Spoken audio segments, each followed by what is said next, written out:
నా మాట విని ఓటమిని అంగీకరించండి. లేకపోతే ఈ రోజు మీకు పరిచయమైన ఈ ఒంటరితనమే ఇక ముందు మీతో సావాసం చేస్తుంది.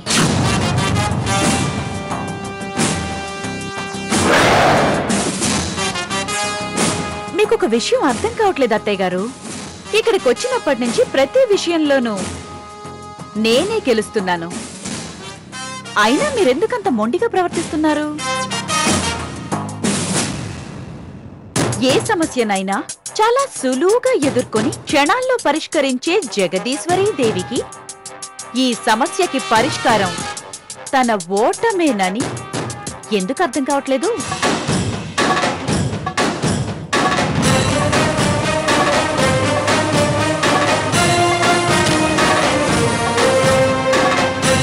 సుధ విషయంలో నేనొక తల్లిగా ఓడిపోయాను, కానీ లేఖ విషయంలో ఒక అత్తగా నేనే గెలిచాను. శ్రీరామ్ లేఖ ఒకటై రేపు ఇంటికి రాబోతున్నారు.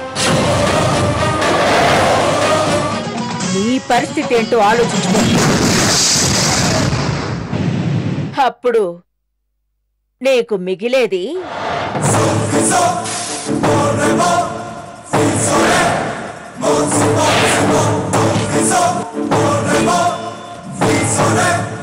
చెక్క భజన.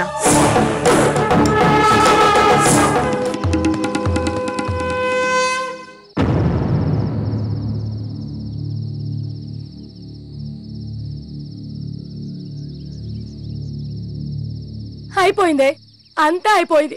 మనం ఏదో చేద్దాం అనుకున్నాం, ఇంకేదో అయ్యింది.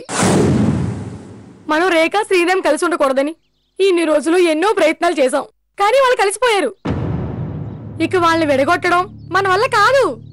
ఇక మనం సర్దుకోవాల్సిందేనే మోటాముళ్ళుని. ఇకపై ఈ బ్యాక్ మెయిల్ అవి ఎందుకు పనికిరావే రేఖ? ఆ జగదీశ్వరి గెలిచింది రేఖ, జగదీశ్వరి గెలిచింది. అమ్మా కాస్త ఆపుతావా?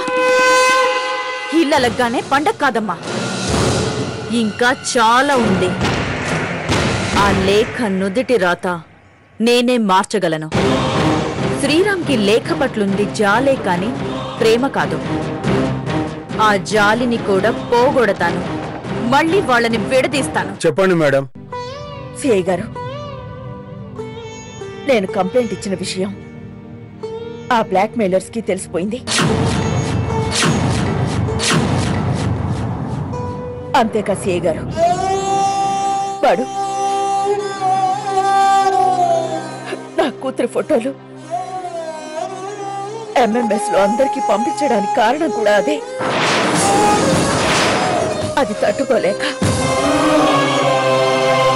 నా కూతురు సూసైడ్ అటెంప్ట్ చేసింది. మీరు త్వరగా వాడిని పట్టుకోకపోతే. మీరేం కంగారు పడకండి మేడం, వాడికి సంబంధించిన క్లూస్ దొరికాయి. వాడెవడో చాలా తెలివిగా మీ అమ్మాయిని ట్రాప్ చేశాడు. ప్రతిసారి వేరే వేరే సిమ్ కార్డు తీసుకొని మీ అమ్మాయిని బ్లాక్మెయిల్ చేస్తున్నాడు వాడు. ఆ నంబర్లన్నీ మేము ట్రేస్ చేశాము. వాడు ఇంకా ముందుకెళ్ళక ముందే మీరు వాడిని ఆపాలి. డోంట్ వరీ మేడం, ఆడపిల్లకు అన్యాయం జరిగినా ఎవరైనా వాళ్లను అల్లరి చేసినా ఈ మానిక్ భాష చూస్తూ ఊరుకోడు. నీకు ఇలా జరిగిందని తెలిసి మీ అమ్మ మనసు మారిందనుకున్నాం సుధా, కానీ ఆలోపే శ్రీరాము లేక కలిసిపోయిందని తెలిసింది. ఇప్పుడు వాళ్ళు విడదీయడానికి మీ అమ్మ అస్సలు ఒప్పుకోదు. అది మీ వదిలి బాధ. దానికి తనే చేస్తుంది అత్తయ్య, అది నా కర్మ. అందుకే నువ్వొక పని చేయి సుధా. ఇలా చెప్పడం తప్పని నాకు తెలుసు, కానీ ఇలా చేస్తేనే అందరూ హాయిగా ఉంటారు. ఏంటదిలా?